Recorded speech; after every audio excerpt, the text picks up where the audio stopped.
आज के रायसेन जिले की तहसील सिलवानी के द्वारा आयोजित भगवान लव कुश के जन्मोत्सव के शुभ अवसर पर शोभा यात्रा में हमारे बीच में उपस्थित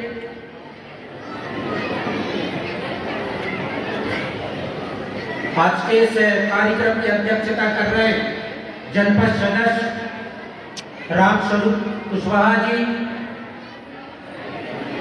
आयोजन समिति के अध्यक्ष श्री रामकिशोर कुशवाहा जी, मध्य प्रदेश की राजधानी भोपाल से चलकर मेरे साथ इस कार्यक्रम में उपस्थित मेरे बड़े भाई प्रदेश के संगठन मंत्री खुशीलाल कुशवाहा जी, मेरे साथ कंधे से कंधा मिलाकर साथ चल रहे प्रदेश के युवा मंत्री भाई सुनील कुशवाहा जी, प्रदेश सचिव श्री कमल सिंह कुशवाहा जी, और संगठन जहां जहां अपनी गतिविधियां ले जाता है उन गतिविधियों को सोशल मीडिया के माध्यम से जन जन तक पहुंचाने का कार्य कर रहे मेरे छोटे भाई राकेश कुशवाहा जी।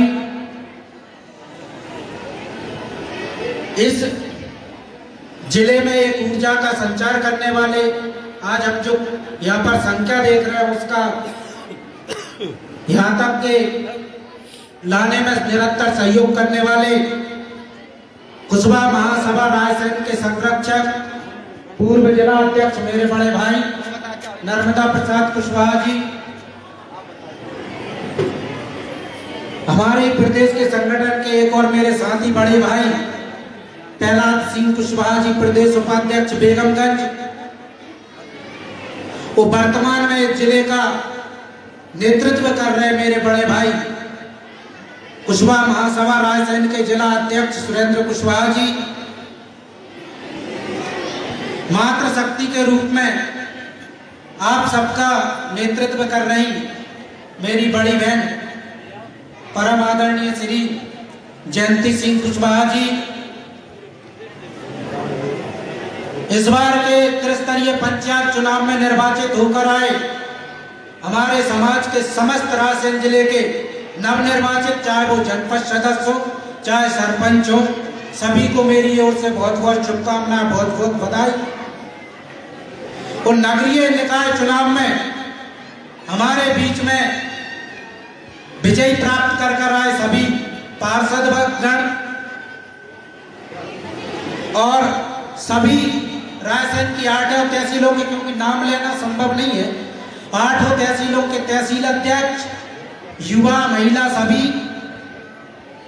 और आज के इस कार्यक्रम में आप सबकी और हमकी हमारी गरिमा बढ़ा रहे ऐसे आपके क्षेत्र लाडले विधायक परम आदरणीय ठाकुर रामपाल सिंह जी, भाजपा मंडल के उपाध्यक्ष मेरे बड़े भाई श्री ब्रजमोहन कुशवाहा जी,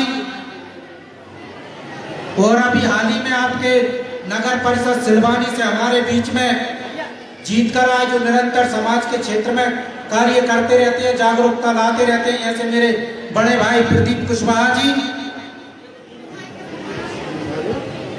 जनपद पंचायत सिलवानी के जनपद अध्यक्ष ठाकुर तरवर सिंह जी, नगर परिषद के अध्यक्ष महोदय एवं यहाँ पर उपस्थित सभी माताएं बहनें, बच्चे, नौजवान, वरिष्ठ, श्रेष्ठ और कनिष्ठ, सभी को मैं बहुत बहुत बधाई देता हूँ, बहुत बहुत शुभकामनाएं प्रेषित करता हूँ कि आप सबकी सक्रियता से और ईमानदारी से और जागरूकता से आज इस हम भव्य आयोजन को पूर्णता की ओर ले जा रहे हैं। आज के इस कार्यक्रम में मैं माननीय प्रदेश अध्यक्ष जी को कार्यक्रम में उपस्थित होना था, लेकिन स्वास्थ्य के कारणों के कारण वो उपस्थित नहीं हो पाए, इसके लिए मैं उनकी तरफ से क्षमा प्रार्थी हूँ। और मैं उन्होंने जो समाज के लिए यहाँ पर संदेश दिया है वो संदेश में आप सबके बीच में रख रहा हूँ। साथियों, बड़ा हर्ष का विषय है कि हम सालों से हर वर्ष भगवान लव का जन्मोत्सव बड़ी धूमधाम से मनाते हैं। लेकिन जो लोग सोशल मीडिया का यूज करते होंगे, व्हाट्सएप और फेसबुक, इंस्टाग्राम, ट्विटर, जो रक्षाबंधन के दिन पूर्णिमा होती है, उस दिन हमारे आराध्य देव का अवतरण होता है पृथ्वी पर। तो उस दिन मैंने पूरे दिन सिर्फ बैठ के एक ही चीज देखी, किसी भी, चाहे वो विधायक हो, किसी भी पार्टी का, पर्टिकुलरली किसी पार्टी की बात नहीं कर रहा, मुझे बड़ा दुख हुआ उस दिन व्हाट्सएप, इंस्टाग्राम, फेसबुक और ट्विटर देखकर। इस देश में वाल्मीकि जयंती आती है तो सभी राष्ट्रपति से लेकर छोटे से छोटा जनप्रतिनिधि शुभकामनाएं प्रेषित करता है। इस देश में जब रविदास जयंती आती है तो राष्ट्रपति से लेकर छोटा से छोटा जनप्रतिनिधि शुभकामनाएं प्रेषित करता है कि नहीं करता? जो लोग फेसबुक चलाते हैं, मैंने जो देखा वो मैं आपको बता रहा हूं। चाहे हमारे देश के राष्ट्रपति हों, चाहे हमारे देश के प्रधानमंत्री हो, चाहे हमारे राज्य के मुख्यमंत्री हो, चाहे हमारे क्षेत्रीय विधायक हो, आप चेक करना उनकी प्रोफाइल। किसी ने बधाई दी क्या? बताइए ना, दी क्या किसी ने बधाई? है कोई जो ये कह सकता हो कि हाँ दी है? क्योंकि मैंने तो नहीं देखा। वो इसीलिए उस दिन मैंने कोई पोस्ट नहीं डाला। तो ये हमें समझना पड़ेगा। विषय आपको हो सकता है बहुत छोटा लग रहा हो, लेकिन माननीय प्रदेश अध्यक्ष जी की दृष्टिकोण से और मेरे दृष्टिकोण से ये विषय बहुत बड़ा है। हमें इस पर गंभीरता से विचार करना होगा। ये लवकुश भगवान की बात मैं कर रहा हूं। दूसरा विषय तो साथियों इतना गंभीर है कि आप सुनकर हैरान हो जाएंगे। इस देश के अंदर नहीं बल्कि इस दुनिया के अंदर एक से बड़े एक राजा महाराजा पैदा हुए, लेकिन किसी भी राजा और महाराजा के नाम के आगे सम्राट, चक्रवर्ती, विश्व विजेता ऐसे शब्दों का उपयोग नहीं हुआ। ऐसे शब्दों का उपयोग सिर्फ सम्राट अशोक के नाम के आगे हुआ है। ये हम सब ने 6, 7, 8 में सोशल साइंस में पढ़ा होगा।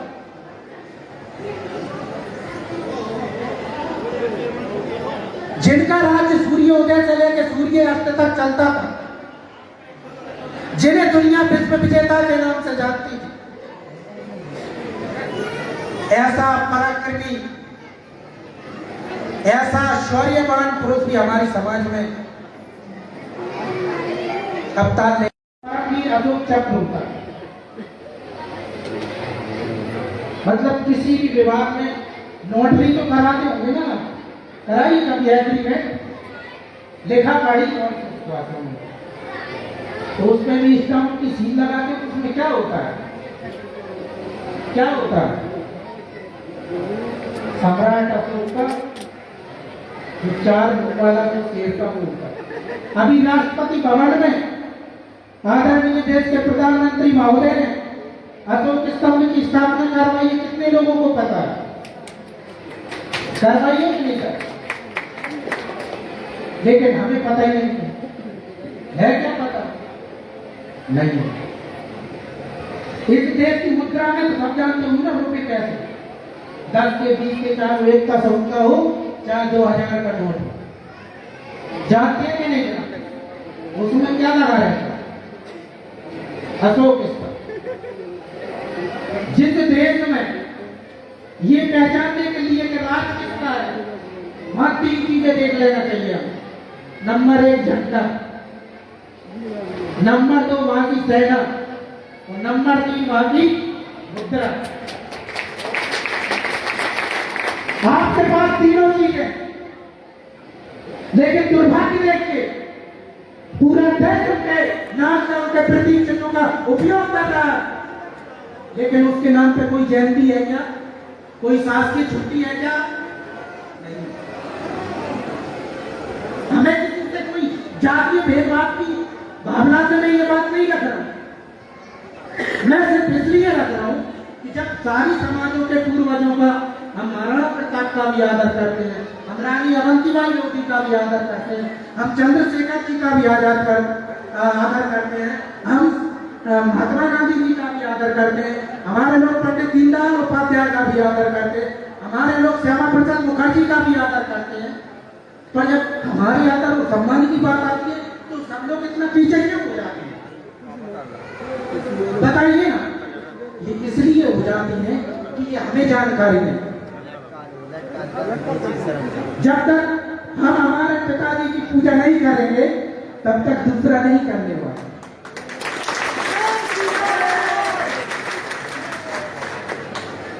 इस देश में देखते ही देखते आदिवासी दिवस मनाया जाने लगा, तात्या भील को भगवान बना दिया गया। हमारे उसमें ऑलरेडी थे कि नहीं थे? उनको पूजने में और उसको मानने में क्या दिक्कत है? इसके पीछे बहुत बड़ा लॉजिक है। कहते हैं ना कि किसी का जमीर जगाना हो तो बस उसको अपना इतिहास याद दिलाओ। क्या करना हो? जमीर किसका है? मैं कोई बहुत बड़ा ज्ञानी तो नहीं हूं, लेकिन मुझे ये समझ में आ रहा है पूरे जब प्रदेश में घूम रहा हूं कि अभी जिस उम्मीद से, जिस आशा से हम काम कर रहे हैं, उस हिसाब से हमें बहुत कुछ बदलने की आवश्यकता है। और माननीय विधायक जी बैठे हैं, मैं उनसे, क्योंकि उम्र में भी छोटा हूं, राजनीतिक अनुभव में भी छोटा हूं, एक छोटे भाई होने के नाते इस मंच के माध्यम से मैं ये कहना चाहता हूं कि भोपाल संभाग के अंदर 5 जिले आते हैं और माननीय विधायक महोदय का 5 जिलों में बहुत बढ़िया हो है।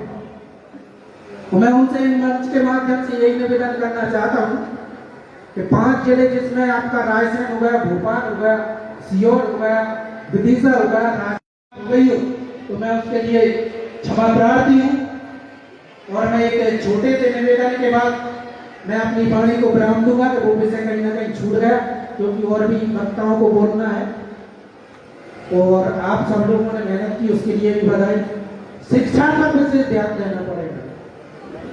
अभी मैं जब प्रवास में भी आया था, प्रवास में भी जिन जिन जिलों में गया है, सारे जिलों में मैंने निवेदन किया कि हम छोटे मोटे पदों पर तो मिल जाते हैं, पटवारी हुए मिल जाते हैं, टीचर हुए, मास्टर इन पे मिल जाएंगे, पंचायत सचिव के मिल जाएंगे, लेकिन जब तहसीलदार, एसडीआर, कलेक्टर, एसपी, डीएसपी ये ढूंढते हैं तो ऐसा लगता है कि जैसे पूरे प्रदेश का चक्कर लगाया, एक तो मिल जाए तो बहुत बड़ी बात होती है।